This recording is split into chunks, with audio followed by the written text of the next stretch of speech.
गुरुर्ब्रह्मा गुरुर्विष्णु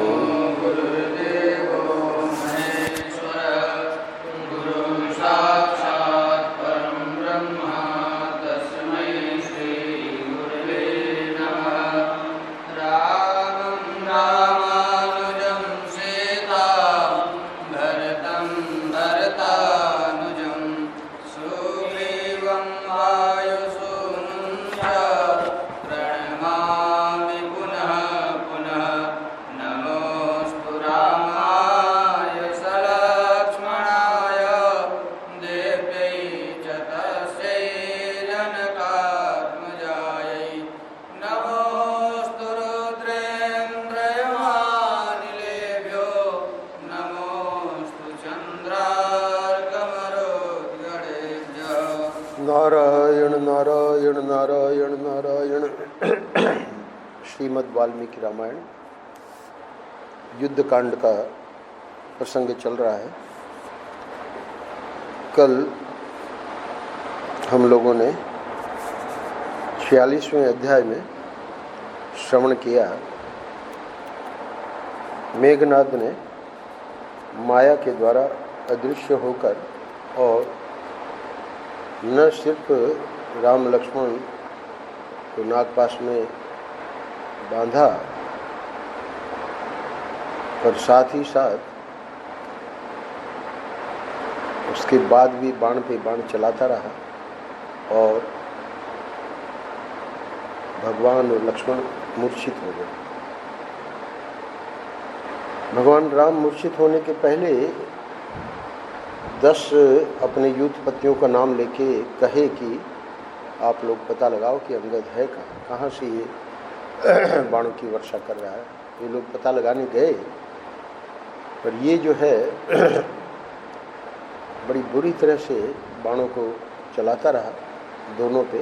और फिर बाद में जब इसे पक्का पता लग गया कि अब ये बचेंगे नहीं, तो और भी जो यूथपति थे उनको भी घायल कर दिया। सुग्रीव और विभीषण ये दो जो घायल नहीं हुए थे, उन्हीं के बीच की बात कल सुनाई गई। और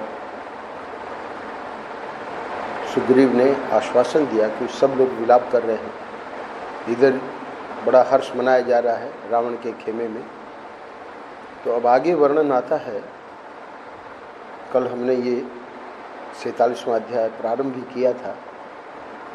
रावण कुमार इंद्रजीत जब अपना काम बनाकर लंका में चला गया, तब सभी श्रेष्ठ वानर श्री रघुनाथ जी को चारों ओर से घेर कर उनकी रक्षा करने लगे। ये भी वर्णन आया कल कि जितने वानर हैं संपूर्ण दिशाओं में ऊपर नीचे और अगल बगल में भी देखते रहते थे, तथा तिनकों के भी हिल जाने पर यही समझते थे कि राक्षस आ गए। उधर हर्ष से भरे हुए रावण ने भी अपने पुत्र इंद्रजीत को विदा करके उस समय सीता जी की रक्षा करने वाली राक्षसियों को बुलवाया।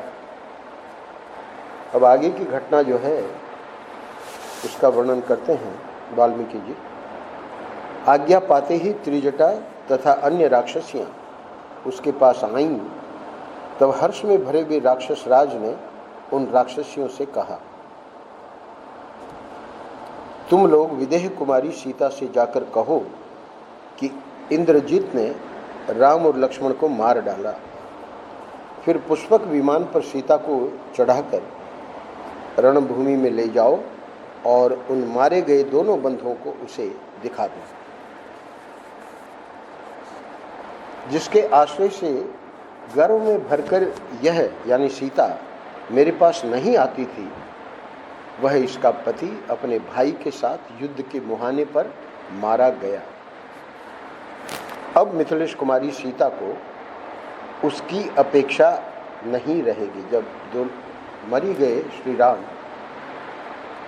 वह समस्त आभूषणों से विभूषित होकर भय और शंका को त्याग कर मेरी सेवा में उपस्थित हो जाएगी। यह है उसकी कल्पना। आज रणभूमि में काल के अधीन हुए राम और लक्ष्मण को देखकर वह उनकी ओर से अपना मन हटा लेगी तथा अपने लिए दूसरा कोई आश्रय न देखकर उधर से निराश होकर विशाल लोचना सीता स्वयं ही मेरे पास चली आएगी।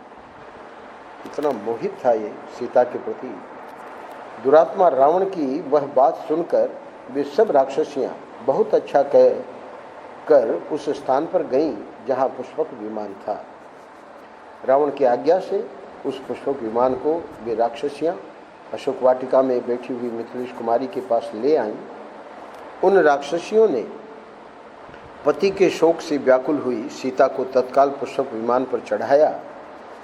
सीता को पुष्पक विमान पर बिठाकर त्रिजटा सहित वे राक्षसियां उन्हें राम लक्ष्मण का दर्शन कराने के लिए चले। त्रिजटा इनमें मुख्य है, तो इसलिए कह रहे हैं कि त्रिजटा सहित सीता जो है उसमें बैठी, और इस प्रकार रावण ने उन्हें ध्वजा पताकाओं से अलंकृत लंकापुरी के ऊपर विचरण करवाया। मैंने पुष्पक विमान को बता दिया, तो पहले लंकापुरी के ऊपर विचरण किया पुष्पक विमान ने, और इधर हर्ष से भरे हुए रावण ने लंका में सर्वत्र यह घोषणा करा दी कि राम और लक्ष्मण रणभूमि में इंद्रजीत के हाथ से मारे गए।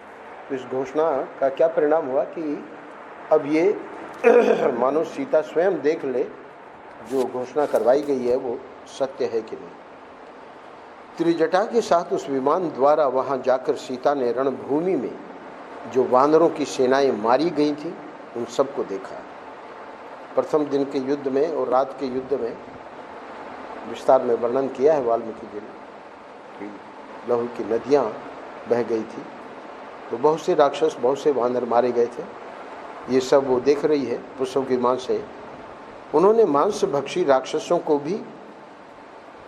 को तो भीतर से प्रसन्न देखा, और श्री राम तथा लक्ष्मण के पास खड़े हुए वानरों को अत्यंत दुख से पीड़ित पाया।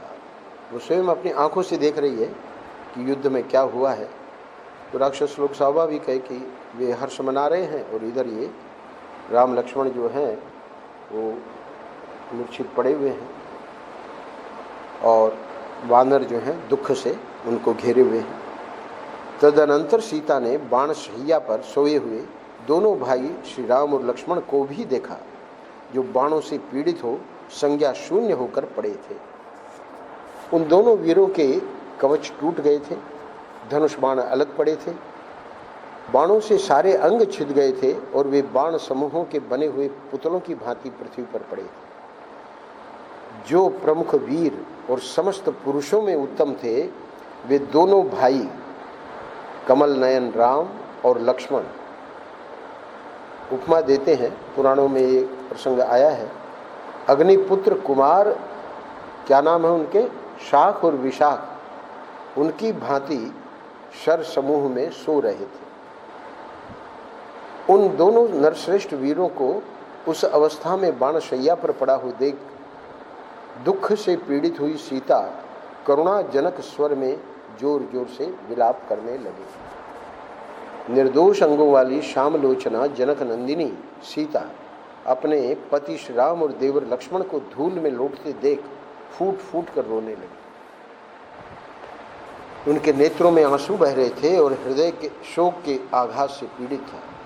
देवताओं के तुल्य प्रभावशाली उन दोनों भाइयों को उस अवस्था में देखकर उनके मरण की आशंका करती हुई वे दुख एवं चिंता में डूब गईं और इस प्रकार बोली, क्योंकि पहले आया है कि इसने पूरी जगह सब जगह घोषणा करा दी कि राम और लक्ष्मण रणभूमि में इंद्रजीत के हाथ से मारे गए। वो स्वयं अपने आंखों से देख रही है, तो उसको तो नहीं पता है कि अभी मूर्छा है, मरे नहीं हैं।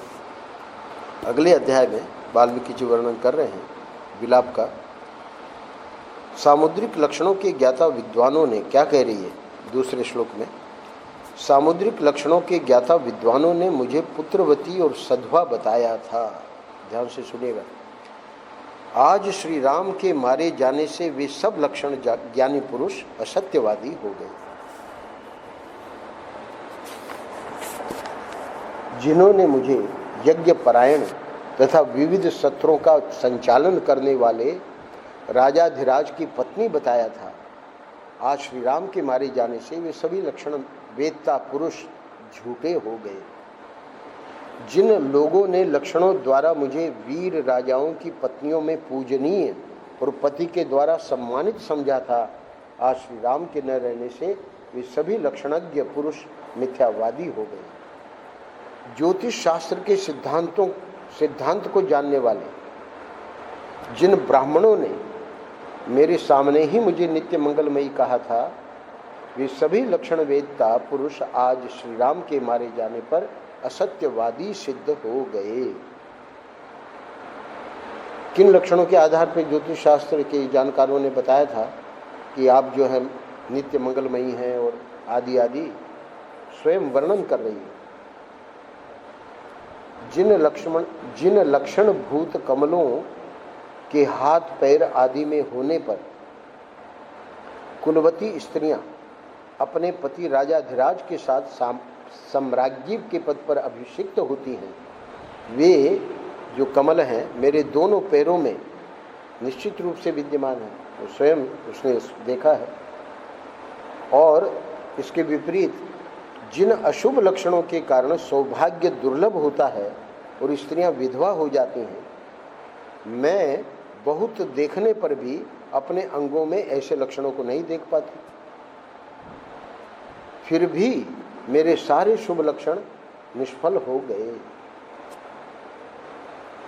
और वर्णन कर रही हैं वाल्मीकि जी ने 5-6 श्लोकों में बड़े विस्तार में वर्णन किया है। स्त्रियों के हाथ पैरों में जो कमल के चिन्ह होते हैं उन्हें लक्षण वेदता विद्वानों ने अमोघ बताया है, यानी वो कभी व्यर्थ होते ही नहीं। किंतु आज श्री राम के मारे जाने से वे सारे शुभ लक्षण मेरे लिए व्यर्थ हो गए। मेरे सिर के बाल महीन हैं, बराबर और काले हैं, भौहें परस्पर जुड़ी हुई नहीं हैं, मेरी पिंडलियां यानी घुटनों से नीचे के भाग गोल गोल तथा रोम रहित हैं, तथा मेरे दांत भी परस्पर सटे हुए हैं। मेरे नेत्रों के आसपास के भाग, दोनों नेत्र, दोनों हाथ, दोनों पैर, दोनों तखने और जांघें बराबर विशाल एवं पुष्ट हैं। दोनों हाथों की उंगलियां बराबर एवं चिकनी हैं और उनके नख गोल एवं उतार चढ़ाव वाले हैं। मेरे दोनों स्तन परस्पर सटे हुए और स्थूल हैं। इनके अग्रभाग भीतर की ओर दबे हुए हैं। मेरी नाभि गहरी और उसके आसपास के भाग ऊंचे हैं। मेरे पार्श्व भाग तथा छाती मांसल है। मेरी अंग कांति खरीदी हुई मणि के समान उज्जवल है। खरादी हुई मणि, जो मणि जिसको खराद पे चढ़ाया गया है यानी चमकती हुई, खरादी हुई मणि के समान उज्जवल है। शरीर के रोएं कोमल हैं तथा पैरों की 10 उंगलियां और दोनों तलवे ये 12 पृथ्वी से अच्छी तरह सट जाते हैं।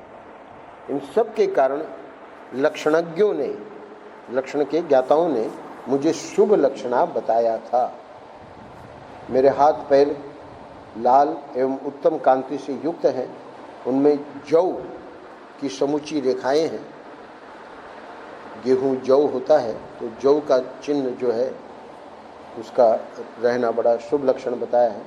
तथा मेरे हाथों की उंगलियां जब परस्पर सटी होती हैं उस समय उनमें तनिक भी छिद्र नहीं रह जाता है।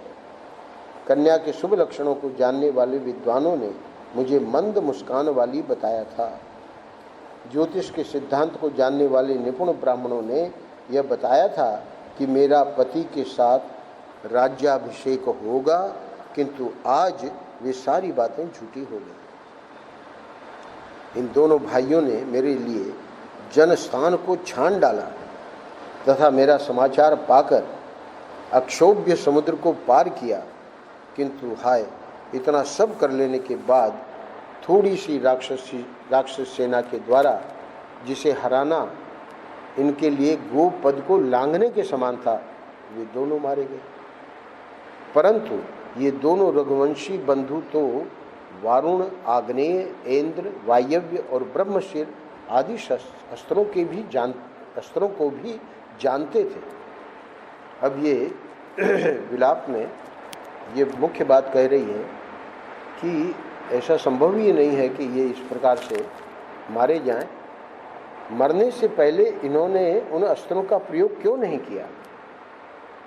तो अब उसका क्या कारण है उसकी समझ में आ रहा है। मुझ अनाथा के रक्षक श्री राम और लक्ष्मण इंद्रतुल्य पराक्रमी थे, किंतु इंद्रजित ने स्वयं माया से अदृश्य रहकर ही इन्हें रणभूमि में मार डाला है। अनुमान कर रही है कि वैसे तो संभव ही नहीं है, पर अवश्य मेघनाद ने माया से ही अदृश्य रहकर और इनको इस प्रकार इनकी ये अवस्था कर दी है। अन्यथा युद्ध स्थल में इन श्री रघुनाथ जी के दृष्टिपथ में आकर कोई भी शत्रु वह मन के समान वेगशाली क्यों न हो, जीवित नहीं लौट सकता था। तो फिर ये सब क्यों हुआ, कैसे हुआ? तो कहती है, परंतु काल के लिए कुछ भी अधिक बोझ नहीं है, वह सब कुछ कर सकता है। उसके लिए दैव को भी जीतना विशेष कठिन नहीं, यानी काल जो है भगवान को भी अपने अधीन कर लेता है। इस काल के ही वश में पड़कर आज श्री राम अपने भाई के साथ मारे जाकर युद्ध भूमि में सो रहे। ऐसा क्यों कह रही है कि काल जो है भगवान के भी वश में नहीं है? तो शास्त्रों में वर्णन आया है कि सतयुग, त्रेता, द्वापर, कलयुग, ये जो काल है, इन काल के अधिष्ठाता जो देवता है, एक बार ऐसा निश्चय किया ऋषि मुनियों ने कि द्वापर के बाद जो कलयुग आता है उसमें लोग बड़े कष्ट में हो जाते हैं, तो कलयुग को हम इस प्रकार का यज्ञ करेंगे कि कलयुग को आने ही नहीं देंगे। और सचमुच में उन्होंने यज्ञ किया और इधर जो कलयुग का अधिष्ठाता देवता था वो ब्रह्मा जी के पास पहुंचा। उसने कहा कि जब हमारा समय आया तो ये क्या हो रहा है, आप इसको कैसे इस प्रकार संभव कर रहे हैं, यानी अनुमति दे रहे हैं। ब्रह्मा जी को आके वो यज्ञ रोकना पड़ा कि काल जो है कलयुग का समय है और उसको आने दिया जाए, यज्ञ को रुकवा दिया गया। तो कहती है कि परंतु काल के लिए कुछ भी अधिक बोझ नहीं है, वह सब कुछ कर सकता है। उसके लिए दैव को भी जीतना विशेष कठिन नहीं। इस काल के ही वश में पड़कर आज श्री राम अपने भाई के साथ मारे जाकर युद्ध भूमि में सो रहे। खैर यहाँ तो वो प्रसंग नहीं है, क्योंकि भगवान के लिए आया है कर्तुम अकर्तुम अन्यथा कर्तुम, पर दैव का अर्थ है यहाँ देवताओं से। तो देवताओं के कंट्रोल में नहीं है, भगवान तो माया पति है, तो माया में ही है। ये देश काल वस्तु जो है ये सब माया के अंग हैं, तो भगवान के लिए नहीं है। पर यहाँ वाल्मीकि रामायण में ये वर्णन जो कर रहे हैं वाल्मीकि जी, वो एक मानव की लीला कर रहे हैं, ऐसा भी हम सोचें, अथवा महामानव के रूप में ही वर्णन कर रहे हैं। आगे वर्णन आवेगा गरुड़ जी का, ये बात और स्पष्ट हो जाएगी कि वाल्मीकि जी का जो है इतिहास का वर्णन वो अलग ढंग से है। ये कहती है, मैं श्री राम, महारथी लक्ष्मण अपने और अपनी माता के लिए भी उतना शोक नहीं करती हूँ। ये 20 और 21 में के पूर्वार्ध में इन श्लोकों में क्या कह रही है कि ये जो इस समय जो भी है तो मूर्छित अवस्था में, पर मैं इनके लिए शोक नहीं कर रही शोक नहीं करती हूँ। श्री राम, महारथी लक्ष्मण और अपनी माता के लिए भी, सुनैना के लिए भी उतना शोक नहीं करती जितना अपनी तपस्विनी सासू जी के लिए शोक मुझे हो रहा है। वे तो प्रतिदिन यही सोचती होंगी कि वह दिन कब आएगा जबकि वनवास का व्रत समाप्त करके वन से लौटे हुए श्री राम, लक्ष्मण और सीता को मैं देखूंगी। अब ये विलाप जब कर रही है तो त्रिजटा वहीं पास में है। तो इस प्रकार विलाप करती हुई सीता से राक्षसी त्रिजटा ने कहा, हे देवी, विषाद न करो, तुम्हारे ये पतिदेव जीवित हैं। यानी अब तक के विषाद में उनको मरा हुआ समझ के वो कर रही है। पर ये आगे के 3 श्लोकों में वाल्मीकि जी ने बताया है कि किस आधार पर ये कह रही है कि ये जीवित हैं। हे देवी, मैं तुम्हें कई ऐसे महान और उचित कारण बताऊंगी जिनसे ये सूचित होता है कि ये दोनों भाई श्री राम और लक्ष्मण जीवित हैं। भले घोषणा कर दी गई है कि ये दोनों समाप्त हो गए हैं, पर ये मूर्छित अवस्था में है। युद्ध में स्वामी के मारे जाने पर पहला लक्षण क्या है कि जो योद्धा है वहाँ, तो युद्ध में स्वामी के मारे जाने पर योद्धाओं के मुंह क्रोध और हर्ष की उत्सुकता से युक्त नहीं रहते, किंतु यहाँ वे दोनों बातें पाई जाती हैं, इसलिए ये दोनों जीवित हैं।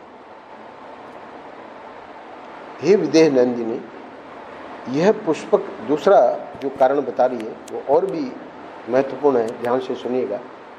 हे विदेह नंदिनी, यह पुष्पक नामक विमान दिव्य है। यदि इन दोनों के प्राण चले गए होते तो वेधव्यावस्था में यह तुम्हें धारण नहीं करता।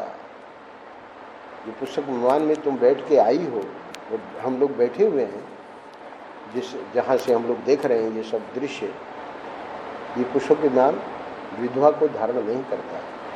त्रिजटा कह रही है, इसका अर्थ है कि ये जीवित है।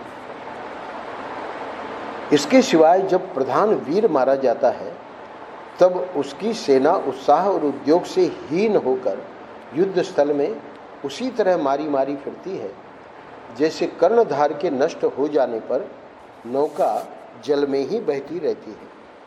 परंतु हे तपस्विनी, इस सेना में किसी प्रकार की घबराहट या उद्वेग नहीं है। ये इन दोनों राजकुमारों की रक्षा कर रही है। इस प्रकार मैंने प्रेम पूर्वक तुम्हें ये बताया है कि ये दोनों भाई जीवित हैं। इसलिए अब तुम इन भावी सुख की सूचना देने वाले हेतुओं से निश्चिंत हो जाओ। विश्वास करो कि ये जीवित हैं।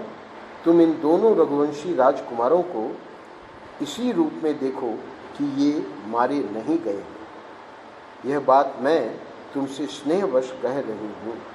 हे मिथिलेश कुमारी, तुम्हारा शील स्वभाव तुम्हारी निर्मल चरित्र के कारण बड़ा सुखदायक जान पड़ता है, इसीलिए तुम मेरे मन में घर कर गई हो।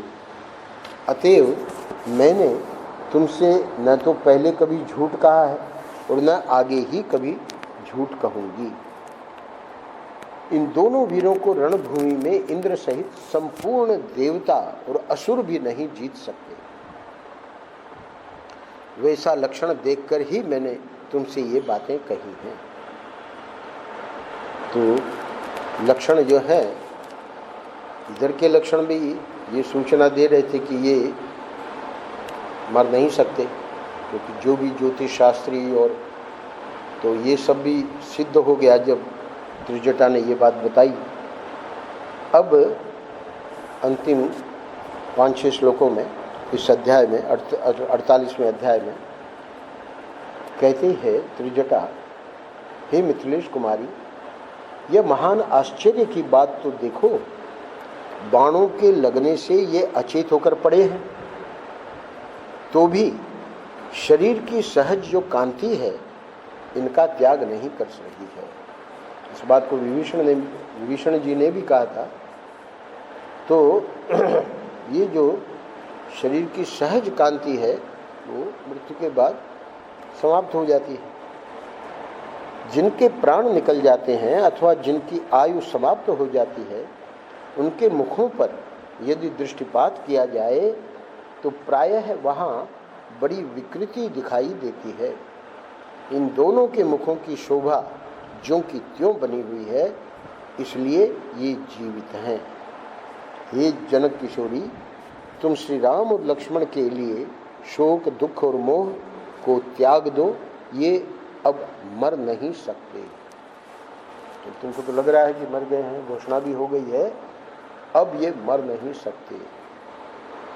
हे त्रिजटा, त्रिजटा की यह बात सुनकर देवकन्या के समान सुंदरी मिथिलेश कुमारी सीता ने हाथ जोड़कर उससे कहा, तुम जैसा कह रही हो हे बहन, ऐसा ही हो वे। फिर मन के समान वेग वाले पुष्पक विमान को लौटाकर त्रिजटा दुखिनी सीता को लंकापुरी में ही ले आई। तत्पश्चात त्रिजटा के साथ विमान से उतरने पर राक्षसियों ने उन्हें पुनः अशोक वाटिका में ही पहुंचा दिया। बहुसंख्यक वृक्ष समूहों से सुशोभित राक्षस राज की उस विहार भूमि में पहुंचकर सीता ने उसे देखा, यानी जहाँ रहती थी वो अशोक वाटिका में, और उन दोनों राजकुमारों का चिंतन करके वे महान शोक में डूब गए। जैसे भी है, मूर्छित भी हो तब भी अब क्या होगा, कैसे होगा। अगले अध्याय में वाल्मीकि जी वर्णन कर रहे हैं। दशरथ कुमार श्री राम और लक्ष्मण भयंकर सर्पाकार बाण के बंधन में बंधे हुए से पड़े थे। वे लहूलुहान हो रहे थे और फुफकारते हुए सर्पों के समान सांस ले रहे थे। उन दोनों महात्माओं को चारों ओर से घेर कर सुग्रीव आदि सभी श्रेष्ठ महाबली वानर शोक में डूबे खड़े थे। अब इतने में क्या होता है, इसी बीच में पराक्रमी श्री राम नागपाश से बंधे होने पर भी अपने शरीर की दृढ़ता और शक्तिमत्ता के कारण मूर्छा से जाग उठे। और भगवान जब जागते हैं तो क्या देखते हैं, उन्होंने देखा कि भाई लक्ष्मण बाणों से अत्यंत घायल होकर खून से लथपथ हुए पड़े। जब नागपाश में ही बांधा था, दोनों सचेत थे, तो उस समय भगवान ने कहा था कि तुम 10 युद्धपतियों को आप जाओ और उसका इंद्रजीत का पता लगाओ। पर उसके बाद जब दोनों को बाणों से बीन दिया तो अब भगवान को जब चेत आया तो देख रहे हैं कि ये तो, इनको तो चेत आ गया पर इनको अभी चेत भी नहीं आया लक्ष्मण को। तो वही बात हुई जो सीता ने समझी कि ये नहीं रहे दोनों, और अब भगवान सोच रहे हैं कि लक्ष्मण नहीं रहे। ये लीला दिखाई जा रही है, कैसे भगवान जब मनुष्य रूप लेके आते हैं बिल्कुल हमारे आपके जैसी लीला करते हैं। उन्होंने देखा कि भाई लक्ष्मण बाणों से अत्यंत घायल होकर खून से लथपथ हुए पड़े हैं और उनका चेहरा बहुत उतर गया है। हालांकि कांति की बात तो कही है पहले, पर यहाँ भगवान देख रहे हैं कि चेहरा उतरा हुआ है। अतः वे आतुर होकर विलाप करने लगे। हाय, यदि मुझे सीता मिल भी गई तो मैं उन्हें लेकर क्या करूँगा, अथवा इस जीवन को ही रखकर क्या करना, जबकि आज मैं अपने पराजित हुए भाई को युद्ध स्थल में पड़ा हुआ देख रहा हूँ। मर्त्य लोक में, ये 6ठा श्लोक ध्यान से सुनिएगा, मर्त्य लोक में ढूंढने पर मुझे सीता जैसी दूसरी स्त्री मिल सकती है, परंतु लक्ष्मण के समान सहायक और युद्ध कुशल भाई नहीं मिल सकता। सुमित्रा के आनंद को बढ़ाने वाले लक्ष्मण यदि जीवित न रहे तो मैं वानरों के देखते देखते अपने प्राणों का परित्याग कर दूंगा। सुग्रीव के लिए भी जब सुग्रीव चला गया था कूद के और द्वंद्व युद्ध मल्ल युद्ध करके आया लौट के, वहाँ भी यही बात कही कि अगर तुमको कुछ हो जाता तो मैं ये युद्ध जीत के भरत को राज्य दे देता और अपने प्राणों का त्याग कर देता। यानी यहाँ भगवान के स्वभाव को दिखा रहे हैं कि जितने ईश्वर तो ईश्वर ही है, संत भी जो ईश्वर कोटि के संत हैं उनका स्वभाव भी ऐसा ही होता है।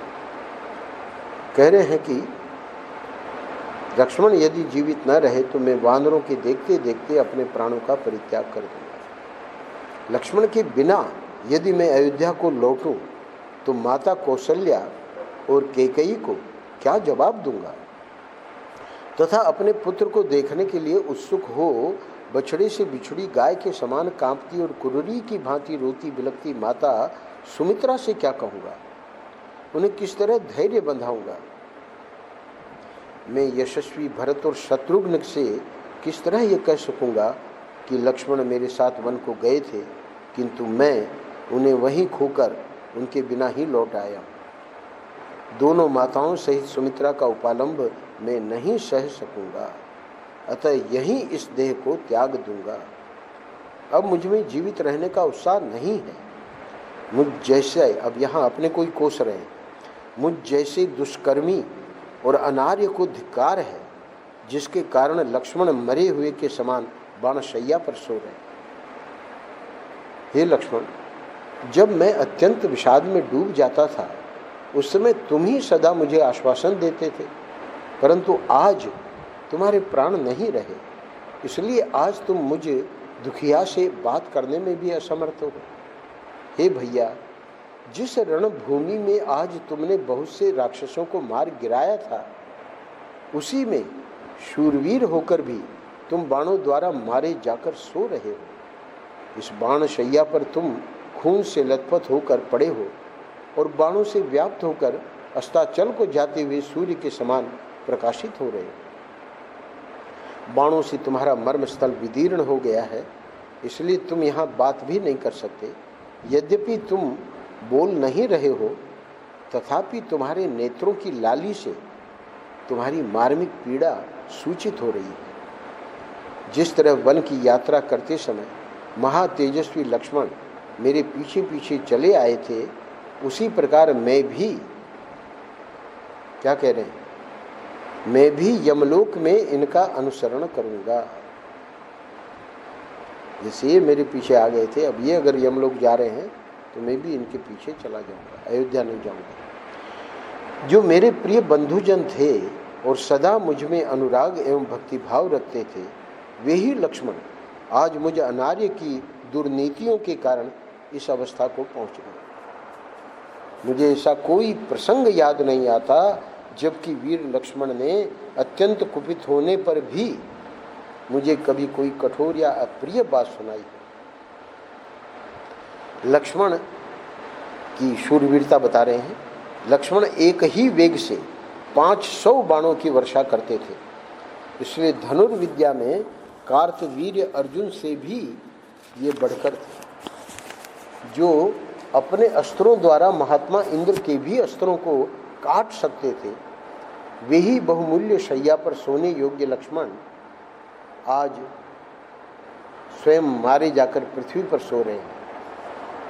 मैं विभीषण को अब अपनी योजना बता रहे हैं। मैं विभीषण को राक्षसों का राजा न बना सका, अतः मेरा वह झूठा प्रलाप मुझे सदा जलाता रहेगा, इसमें संशय नहीं है। तो फिर हे वानर राज सुग्रीव, अब सुग्रीव को संबोधन करके कहते हैं, तुम इसी मुहूर्त में यहाँ से लौट जाओ, क्योंकि मेरे बिना तुम्हें असहाय समझकर रावण तुम्हारा तिरस्कार करेगा। भगवान जान रहे हैं कि अगर मैंने शरीर त्याग दिया तो सुग्रीव जो है पूरा बल जीव का भगवान के कारण ही है। तो इसलिए अर्जुन जब लौटे सब देवियों को लेकर वहाँ द्वारका से, भगवान की पत्नियों को लेकर, तो जंगल में वो जो थे भीलकोल, उन्होंने उन देवियों को लूट लिया और उनका गांडीव धनुष कुछ नहीं कर पाया। अर्जुन को बड़ा आश्चर्य हुआ कि आज हो क्या गया गांडीव धनुष। तो वहाँ दिखाया गया है कि जितना भी बल है जीव का वो सब ठाकुर जी से ही है।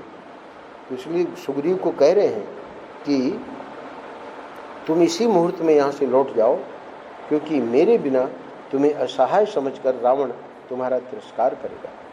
हे मित्र सुग्रीव, सेना और सामग्रियों सहित अंगद को आगे करके नल और नील के साथ तुम समुद्र के पार चले जाओ। मैं लंगूरों के स्वामी गवाक्ष तथा ऋक्षराज जाम्बवान से भी बहुत संतुष्ट हूँ। तुम सब लोगों ने युद्ध में वह महान पुरुषार्थ कर दिखाया। प्रथम दिन का युद्ध बहुत जबरदस्त था और उसमें भी विशेष रूप से रात्रि का युद्ध, जिसमें अंगद ने धराशायी कर दिया था इंद्रजीत, उसको अंतर्धान होना पड़ा और फिर माया का युद्ध करना पड़ा। तो इसलिए स्वयं भगवान बता रहे हैं कि मैं सबसे संतुष्ट हूँ। जो दूसरों के लिए अत्यंत दुष्कर था वो कार्य आप लोगों ने कर दिखाया। अंगद, महेंद्र और द्विविद ने भी महान पराक्रम प्रकट किया है। केसरी और संपाति ने भी सम्रांगण में घोर युद्ध किया है। गवय, गवाक्ष, शरभ, गज तथा अन्य वानरों ने भी मेरे लिए प्राणों का मोह छोड़कर संग्राम किया है। पर अब ये अंतिम 4 श्लोकों में भगवान कहते हैं, किंतु सुग्रीव, हे सुग्रीव, मनुष्यों के लिए दैव के विधान को लांघना असंभव है। मेरे परम मित्र अथवा उत्तम सुहृद के नाते तुम जैसे धर्म भीरू पुरुष के द्वारा जो कुछ किया जा सकता था वह सब तुमने किया है। हे वानर शिरोमणियों, तुम सब ने मिलकर मित्र के उस कार्य को संपन्न किया है। अब मैं आज्ञा देता हूँ, तुम सब जहाँ इच्छा हो वहाँ चले जाओ, यानी अपने अपने स्थान पर चले जाओ। भगवान श्री राम का यह विलाप भूरी आंखों वाले जिन जिन वानरों ने सुना वे सब अपने नेत्रों से आंसू बहाने लगे।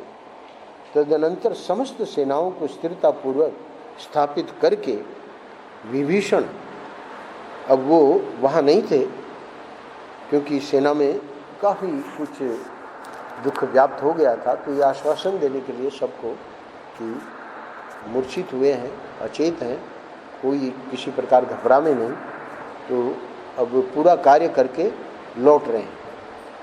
तदनंतर समस्त सेनाओं को स्थिरतापूर्वक स्थापित करके विभीषण हाथ में गदा लिए तुरंत उस स्थान पर लौट आए। इसीलिए त्रिजटा ने कहा कि अगर जो स्वामी होते हैं उनका निधन हो जाता है तो फिर सेना में खलबली मच जाती है। तो विभीषण जी ने ये कार्य किया था कि सब लोग शांत थे, सबको बता दिया था कि कुछ नहीं हुआ है, घबराओ नहीं, अभी चेतना आ जाएगी दोनों में। तो अब जब लौटे हैं तो क्या हुआ, उनका, क्योंकि राक्षस लोग सब काले तो होते ही थे, काले कोयलों की राशि के समान कृष्ण कांति वाले विभीषण को शीघ्रता पूर्वक आते देख, अब चूंकि कार्य अपना कर चुके तो शीघ्रता से अब इनकी दोनों की क्या स्थिति है देखने के लिए रामचंद्र जी तो इनको तो चेत आ गया है। और ये जब पहुँचे हैं तो और एक विचित्र घटना घटित होती है, जिसका वर्णन कल हम करेंगे, जो कि अगले अध्याय में 50वें अध्याय में वाल्मीकि जी ने किया है। तो कह रहे हैं कि वो जब इस प्रकार शीघ्रतापूर्वक विभीषण आ रहे थे तो सब वानर उन्हें रावण पुत्र इंद्रजित समझकर इधर उधर भागने लगे। 50वें अध्याय का शीर्षक दिया है विभीषण को इंद्रजित समझकर। लोगों को ये लगा कि मेघनाद ने ही ये सब किया और अब ये स्वयं आ गया है। विभीषण को इंद्रजित समझकर वानरों का पलायन और सुग्रीव की आज्ञा से जाम्बवान का उन्हें सांत्वना देना। विभीषण का विलाप। अब विभीषण वहाँ पहुँचते हैं और श्री राम अभी वो तो चेतना में आ गए हैं, और लक्ष्मण चूँकि अभी मूर्छित हैं। विभीषण का जो विलाप है उसका वर्णन करके अब सुग्रीव उन्हें समझाए। पहले सुग्रीव ने विभीषण को समझाया था, इस अध्याय में सुग्रीव को विभीषण को समझाना पड़ रहा है। और कल या परसों मैंने बताया था कि गरुड़ आते हैं, इसी कल के अध्याय में 50वें अध्याय में गरुड़ का आना और श्री राम लक्ष्मण को नागपाश से मुक्त करके चला जाए। यहाँ गरुड़ को वाल्मीकि जी ने भगवान के वाहन है इस प्रकार वर्णन नहीं किया। इस अध्याय में मित्र के रूप में गरुड़ आए हैं और आगे के श्लोक में मैंने जहाँ तक पढ़ा था तो हमको लगा कि वो अपने आप आए। आगे के श्लोक में गरुड़ जी ने बताया कि देवताओं ने मुझे भेजा है।